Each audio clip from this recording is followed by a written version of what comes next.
Hello there. There are 3 reports that completely destroy the Brexit in Name Only deal proposed by Theresa May.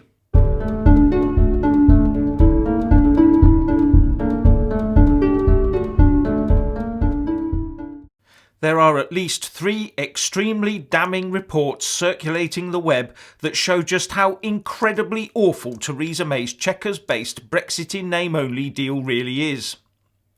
There's a UKIP briefing paper, a report from the Tory European Research Group called Your Right to Know, and a posting on the Spectator blog by Steerpike called The Top 40 Horrors Lurking in the Small Print of Theresa May's Brexit Deal. All 3 are extremely scathing and show that the UK is on the verge of being sold out completely to Brussels. The first line from Steerpike's piece in the Spectator should raise the hackles from the start. From the offset, we should note that this is an EU text, not a UK or international text. This has one source. The Brexit agreement is written in Brussels, he says. The UKIP paper asks the basic questions right up front.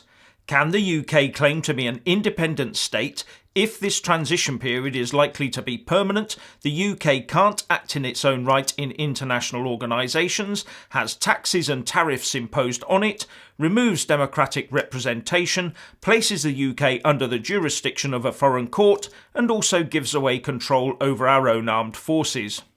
And the answer is a definite no, as you read on and see how the PM's deal obviously works against the national interest on all those issues. The ERG paper identifies what it calls 5 key issues. I would call it 5 key backstabs of the country and its voters by its very own establishment. But the ERG is condemning its own party here, so politeness may be in order.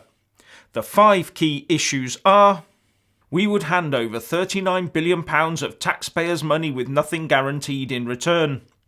The UK will remain a rule taker over large areas of EU law. There would be no exit from a backstop customs union.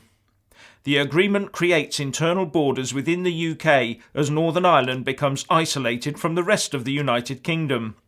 The European Court of Justice will remain in control of the agreement and large areas of EU law directly effective in the UK. The European Research Group concluded that the combination of these measures means the United Kingdom will have not left the European Union, but will instead be half in and half out.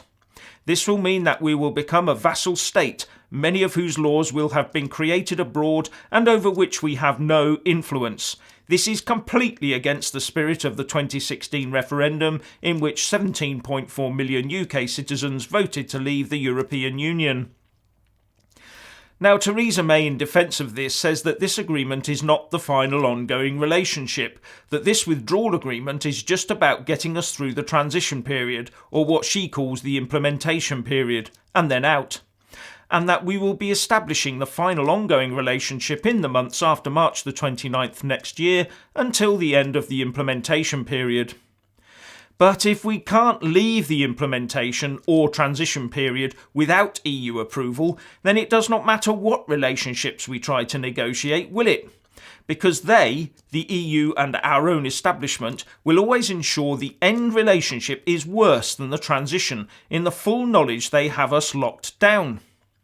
Should Theresa May's Brexit in Name Only deal get through, we will be firmly caged inside an EU cell with no way out.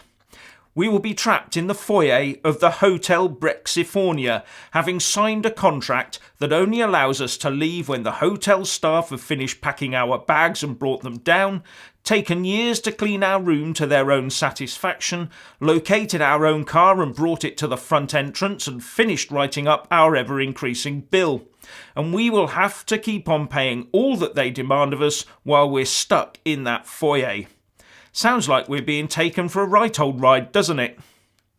The Tories are in turmoil over this because the bulk of its MPs want us in the EU, and this is unlikely to change. If Labour got in, they would end up in exactly the same state as the Tories for exactly the same reasons, and the Lib Dems want us locked fully inside the EU anyway. If you're looking for the one credible party that stands for a complete and unencumbered exit from the European Union, then vote for and support UKIP. A vote for the Lib Lab Con is a totally wasted vote that will lead to the destruction of the UK as an independent nation state. And finally, for those interested in the UKIP and Tommy Robinson membership issue, the following release was issued by the party's chairman, Kirsten Herriot, today. Today, the UKIP NEC were presented with a motion proposed by our leader, Gerard Batten, to consider a ballot to members to allow the membership of Tommy Robinson.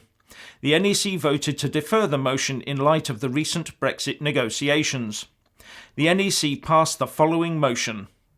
As the focus of the party must be on Brexit, and as Brexit has this week reached a crucial juncture, any question of Tommy Robinson's membership, should he apply, should be deferred to the first NEC meeting after the 29th of March 2019. This motion was accepted by a majority vote and will be added to the agenda as described in the motion. And I must say that is a sensible stance to take and one I thoroughly agree with. So please let us all know what you think by leaving a comment below, and thank you for watching. Please do like and share this video, and also subscribe to my channel. And when subscribing, please do remember to press on the little bell next to the subscribe button. That way you'll get an alert every single time I put up a new video. Thank you very much for watching.